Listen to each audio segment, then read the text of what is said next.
You, towards the end of the year, had some relatively disparaging, by your standards, really disparaging statements to make about really the situation at OU, what was happening at your alma mater. I know how close you are and how much you do for that university and how your reputation is revered by those that are in power there and those that in the past have been in power there.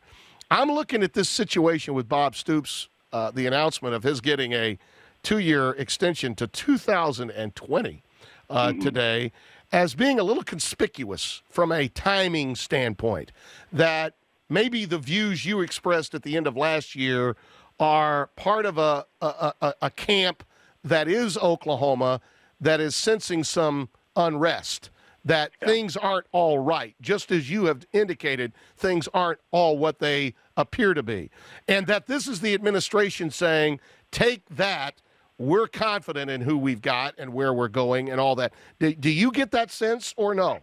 Well, I do get that sense in that division, but let me just kind of couch my phrases, saying it this way before I go the route that I'm going to go. Okay. If you're judging based on past performance, there is no question that Bob Stoops deserves, by the numbers, everything that's coming his way. Yes. But, I chart the top 34 teams in the nation.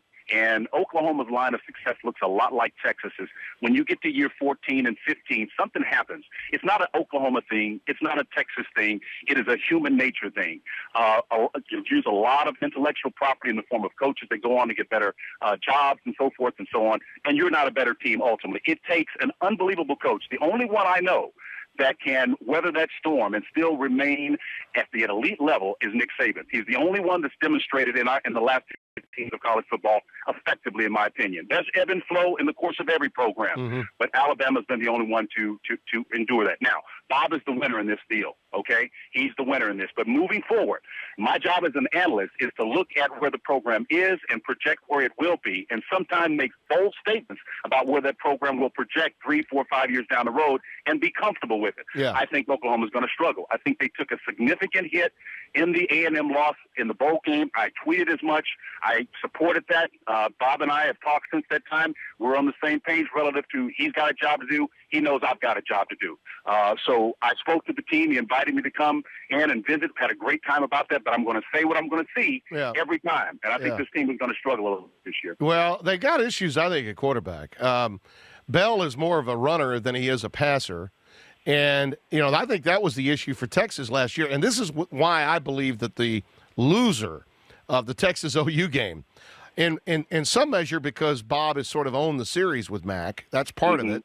All right, if Oklahoma wins, then that takes some of the pressure that would be on Bob off. I think that always happens in the Oklahoma-Texas game. Yeah, that's like Alabama-Auburn, same thing. Right. But the other thing is, if Texas, because they're returning 19 starters and they feel like Ash may be the answer at quarterback, and maybe with these staff changes that Mac made towards the end of the year, they built up some equity, some sweat equity. If they win this game, I think it tilts Texas in a league that is somewhat young and sees Oklahoma State as maybe the bell cow. Texas could emerge as maybe, that team that kind of comes from nowhere. So depending on who wins or loses here, I think their seasons could be tilted. I think the loser could drop 2 or 3 more games. I think the winner could suddenly win 2 or 3 that maybe we weren't expecting and be a national factor. Well, I think if Texas makes a move and they do beat Oklahoma, they will be squarely in control, at least in terms of that rivalry. Oklahoma State, Tim, is the team to watch.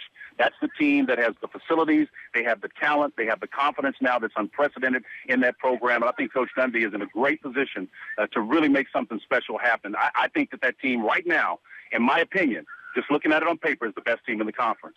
That's where I believe Oklahoma State is right now.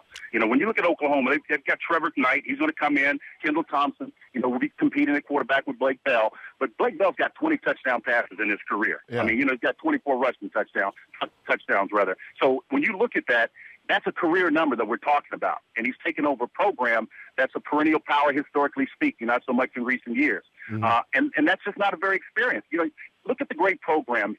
What they had in common last year, whether you're talking about Alabama, you're talking about Oregon, they all had experienced quarterbacks. Yeah. Oklahoma doesn't have that for the first time in a long time.